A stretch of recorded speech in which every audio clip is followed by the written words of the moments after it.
Bonjour et chaleureuse salutations en Christ notre Seigneur. Voici une mise à jour pour les amis et les sympathisants de Torben Zondergaard. Tout d'abord, Dieu est bon et nous sommes tellement encouragés par ce que Dieu a fait, ce qu'il fait et ce qu'il va faire dans les jours à venir. Et vous allez pouvoir nous aider, nous verrons ça à la fin de la vidéo.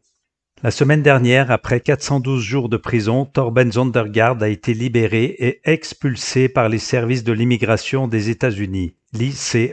Il a été transporté par une compagnie aérienne commerciale de Jacksonville en Floride vers Copenhague au Danemark. Conformément au protocole, dans cet avion, les agents de l'immigration ont voyagé avec Torben.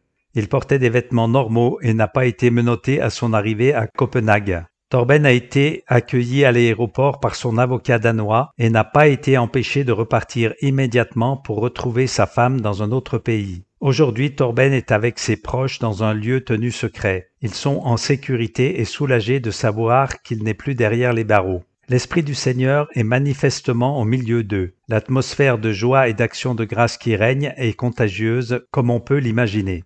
Torben prendra quelques semaines de temps en famille. De nombreuses personnes demandent à voir ou à parler avec Torben et sa famille. Mais nous vous remercions de comprendre leurs besoins d'intimité. Il faudra du temps avant qu'ils puissent répondre à toutes les demandes. Ils reçoivent vos mails et vos messages et remercient chacun d'entre vous pour vos prières et votre soutien.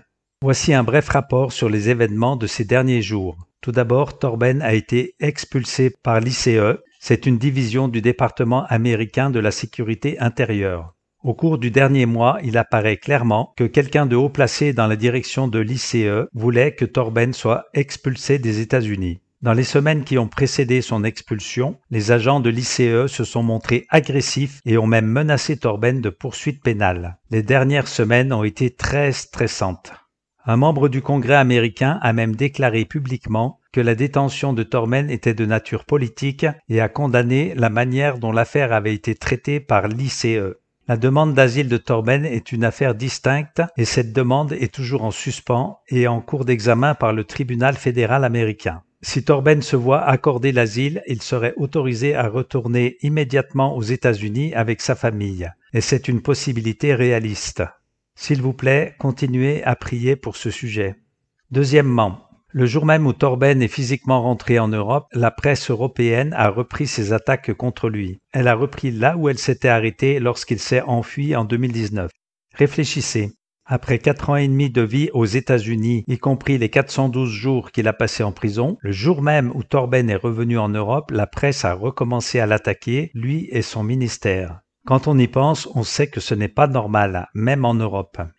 Et cette fois-ci, l'attaque ne visait pas seulement Torben, mais tous les chrétiens qui croient en la parole de Dieu. L'une des plus grandes publications des Pays-Bas, le Télégraphe, a diffusé le matin même de l'atterrissage de Torben un article sur le sujet intitulé, je cite, « La dernière réforme sous le feu des projecteurs, racisme envers les enfants et prière de délivrance de l'autisme ». Fin de citation. Une traduction en anglais de l'article a été publiée sur le site friendsoftorben.com. L'article contient plusieurs fausses présentations du ministère de Torben et cite de manière erronée son point de vue sur la science et la médecine.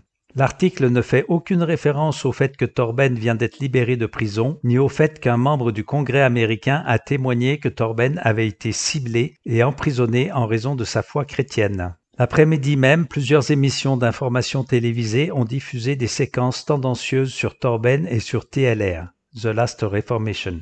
Les journaux télévisés ont qualifié le ministère de secte et ont interviewé un scientifique de renom qui affirmait que, je cite, « La guérison surnaturelle de troubles tels que l'autisme est impossible ». Fin de citation. Un porte-parole de TLR s'est entretenu en arrière-plan avec l'un des producteurs de la télévision et les intentions malhonnêtes du producteur ont été exposées très vite.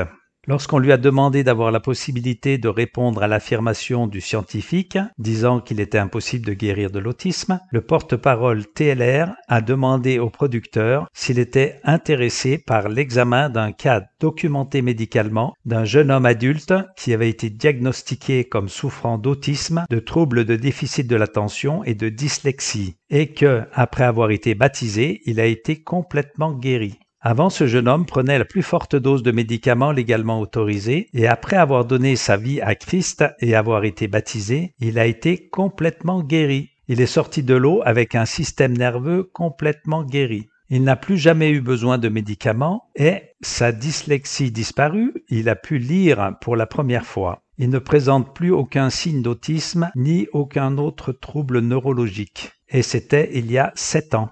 Le producteur a déclaré qu'il n'était pas intéressé de faire voir ce cas. Alors, le porte-parole de TLR a proposé au producteur de télévision d'interviewer ce jeune homme en direct, mais le producteur a de nouveau déclaré qu'il n'était pas intéressé. Quand on lui a demandé pourquoi il n'était pas intéressé, le producteur s'est mis sur la défensive et a déclaré, je cite, « Parce que ce n'est pas l'histoire que nous fabriquons ». Fin de citation. La séquence a été diffusée le soir même et a dépeint Torben et TLR comme une secte incontrôlable qui présente un danger pour la société.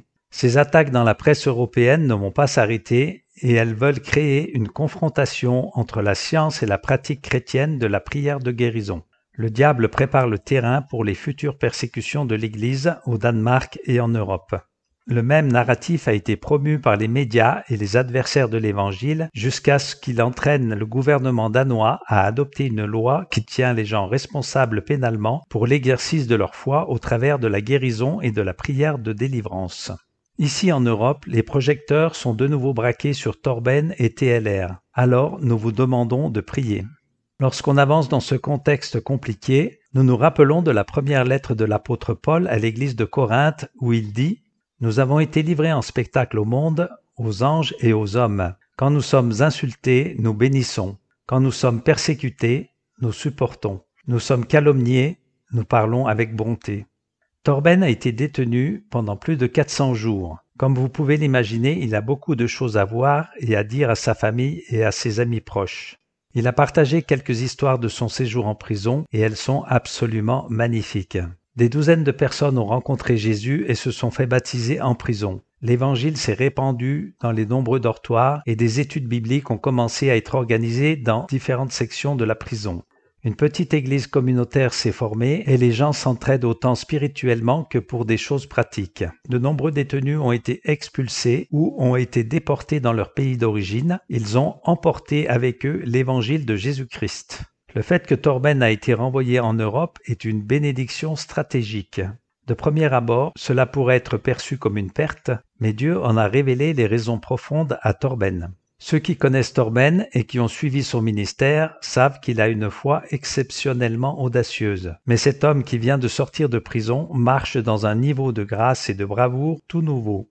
Enfin, cette affaire ne concerne pas seulement Torben Zondergaard. Sa situation critique, tant en Europe qu'aux États-Unis, constitue un avertissement à l'Église occidentale sur ce qui l'attend. Cette affaire était quelque chose de nouveau pour le peuple américain, mais dans quelques années, les cas de chrétiens ciblés et détenus en raison de leur foi seront peut-être plus courants. En Amérique, il y a plusieurs affaires judiciaires toujours en cours et de nombreux experts en droit disent qu'ils n'ont jamais vu un cas comme celui de Torben. Jusqu'à présent, tout l'effort de défense de Torben, y compris les multiples affaires juridiques, ont été entièrement financés par le soutien du public.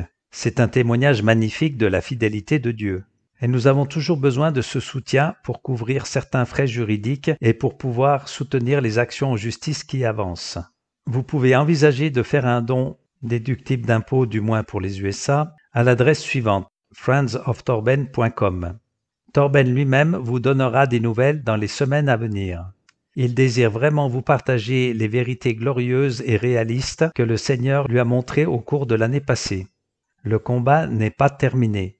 Jésus est roi.